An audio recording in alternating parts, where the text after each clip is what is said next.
আমরা লয়ার যাদের নিয়েছিলাম এবং এখনো দেব, সেই লয়ার কারা একটু জেনে রাখুন, আপনাদের জানার প্রয়োজন হয়। সম্ভবত আমার যতটুকু মনে আছে, অভিষেক মনু সিংভি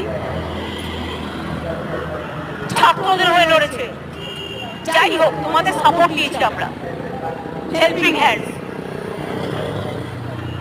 অভিষেক মনু সিংভি এবার আমরা বলেছি, এবার আমরা কাদের নিচ্ছি সেটা বলে দিচ্ছি। আমরা অভিষেক মনু সিংভিকে বলছি, আমরা কপিল সিব্বলকে বলছি, আমরা রাকেশ দ্বিবেদীকে বলছি, ভিডিও পেতে চ্যানেলটি সাবস্ক্রাইব আমরা করে কল্যাণ লাইক শেয়ার ব্যানার্জিকে কমেন্ট বলছি, করতে ভুলবেন না। আমরা প্রশান্ত ভূষণকেও বলতে বলেছি, এবং তাছাড়াও আরো অনেক লিগাল ফার্ম থাকবে যারা রাজ্য সরকারের হয়ে যোগ্য টিচারদের সমর্থনে আইন